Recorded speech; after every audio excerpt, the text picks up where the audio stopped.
3, 2, 1, go. Hi everyone, welcome to the Tuesday edition of Pro Line. Jim Price with the DaveJIm121917. Quick rundown of the Monday stuff, and then we'll get to some NFL conversation and a little look at the Boca Raton Bowl as well.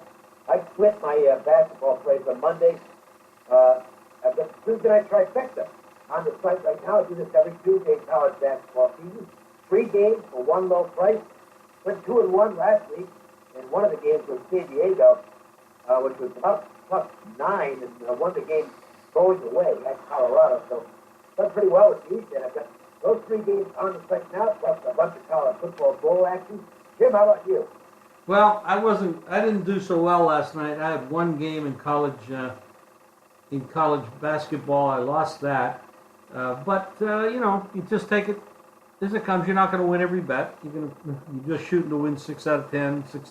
That's all you're trying to do is maybe you can get 65 out of 100 or something like that. That's realistic. So I lost that one, but I'm back tonight, and this is going to be a big week, Dave. It's a short kind of a week because of the holiday and stuff, because a lot of people are taking off. There's vacations, and some of the kids are taking exams, which is always an issue. And then, of course, we have a lot of bowl games going on at the same time.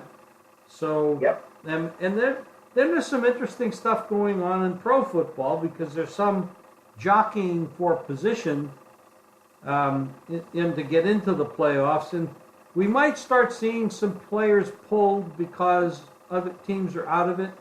And you might start seeing teams that are in to start resting players. And so there's actually a lot more work now, because you're not going with stable lineups in some cases. Like for example, I mean, Pittsburgh what's their position? What are they going to do with some injured? You know that Brown isn't going to play until the playoffs and stuff like that. And then you got Buffalo going to New England, and New England's in really good position, but Buffalo's still fighting. Green Bay is eliminated. Are they going to sit Rodgers, which they should? There are a lot of questions to answer, so it's a lot of work. I've been up since 3:30. I haven't left my computer. It's now 6.5 hours later, and I'm still doing it. There you go. And let's talk about Rodgers for a moment, because this is difficult for the odds makers. More difficult for the odds makers. We can wait around until game time. The odds makers have to put up a number. They're out of the playoffs now. We got eliminated last night. We had a win. And there is some buzz that Rodgers might get shut down. Now, I don't think Rodgers is going to volunteer to sit down, but the team might do it, saying, look, you're coming off an injury. It's not a real significant injury in terms of, anything long-term, but why put him out there? So, if I'm an odds maker, personally, I just leave the game off the board so I know whether or not he's played. From a betting standpoint, I certainly am not going to get involved until I know whether or not he's playing. Well, quite frankly, the way he played last week, they might be better off sitting him. He didn't look 100% healthy. There were grimaces of pain. He was definitely sore. He was definitely a little out of shape. Took some big hits and kind of scary. I mean, the guy has a warehouse or a hardware store in his shoulder. I mean, he had 13 screws in that collarbone break. And I just makes no sense to me to play the guy. If he, and they're playing Minnesota, for God's sake, and that's a tough physical defense. And and they're playing in cold weather, because Green Bay is not exactly tropical. So all of that means if I'm the general manager, head coach, I don't care what he wants to do. I'm sitting the guy. I would personally agree with that, although he's obviously a great competitor, so we'll see what happens. So the Falcons, meanwhile, they did eliminate Green Bay last night, and they helped themselves by surviving at Tampa. But, they continue to struggle with the lead.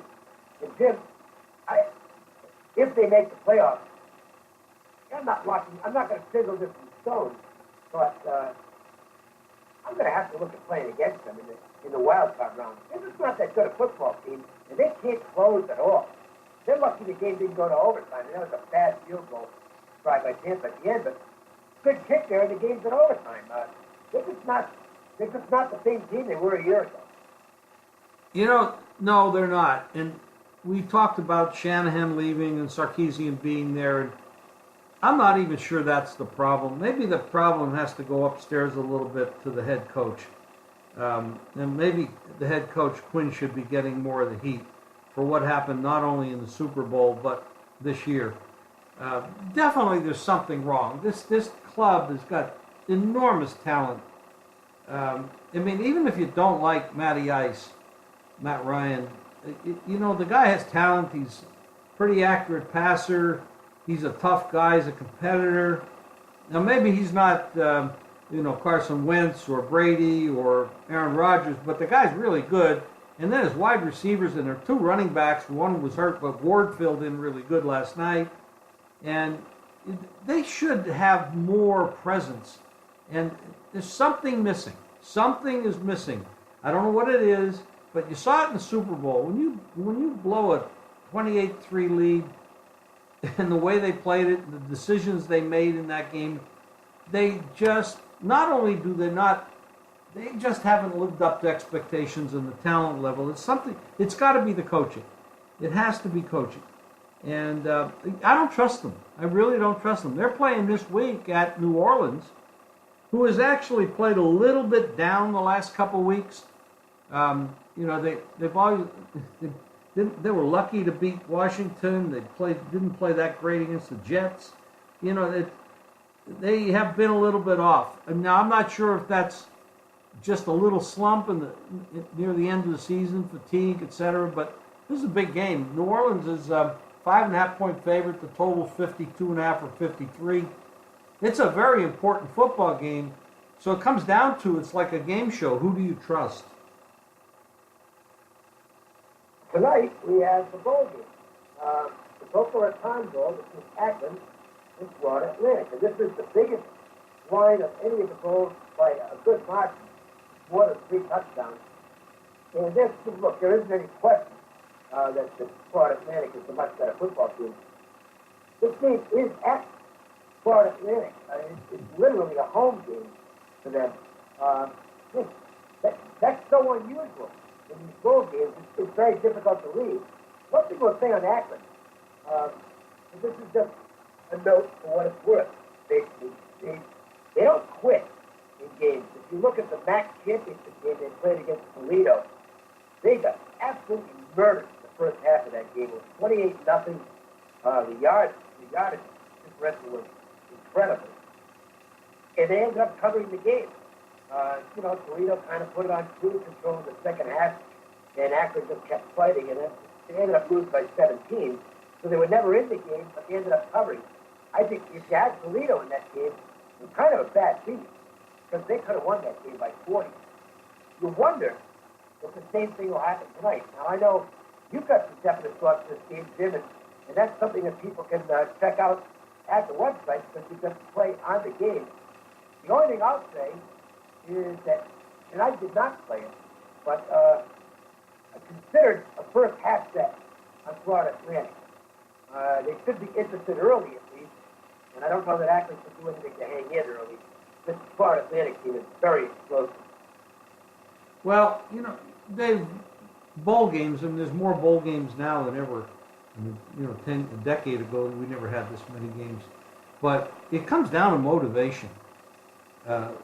You talked about the Akron-Toledo game. Well, there was a huge motivating factor in that game, and that was a championship game in their own conference.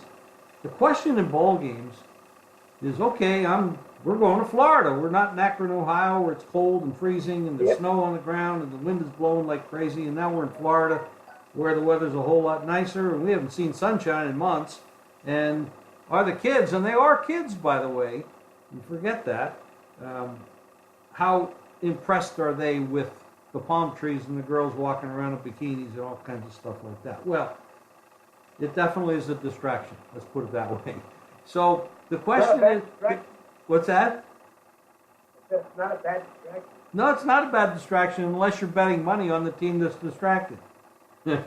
So the question is, who is more motivated to play this game, not only from tip-off, but to closing bell? And that's what comes in. I suggest, I have a play on this. I have a pretty good size play on it myself. Go to the website, jimfeist.com, vegasportsmasters.com, and check it out. Buy the play. I've been winning, and you want to collect, you want to make money, you want to have fun. Making money is fun, and it's a whole lot. You can't have as much fun when you're losing. So get there, get the pick, sit back and watch it, and I think you'll enjoy the outcome. I know I will.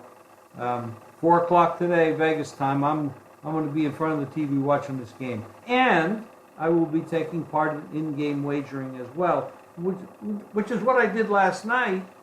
I didn't bet the game going into the game, but I made quite a few wagers during the game, and I have to tell you that if Jameis Winston played like he did last night, they would not be looking from the outside. And that, I don't know what the hell's going on down there, but that was a great effort by him. Passing was accurate, sharp, but of course his receivers do drop balls, and that is an issue. I don't know what the hell's wrong there, but there were some passes he had that definitely should not have been dropped. But I was very impressed with him, but I got to go back and say, what the heck's wrong with the consistency of this guy? He's been around a while, and that's going to be a big question mark, not so much this year, but going into next year. What is wrong with this guy? Why hasn't he developed to the level that he can play like that each and every week? No argument here. He's got the talent, and maybe he'll put it together at some point. It'd be nice if he did, because, he seems to be a great quarterback, but between the ears sometimes he does some stuff in the field that is just mind-boggling, and that's been a problem for him. But maybe he'll grow out of it. He's still a young quarterback. We'll have to wait and see. Anyway, he's got the Boca Raton Bowl and other good stuff. I've got the Tuesday night college basketball trifecta. Good chance to pick up some profits tonight for everybody, so we hope you'll do that. And we'll come back and we'll do this again on Wednesday. All right, David, thank you, and thank you everybody out there. And if you don't tune in the rest of the week, Merry Christmas, Happy New Year. But we'll be here the rest of the week, so stay tuned.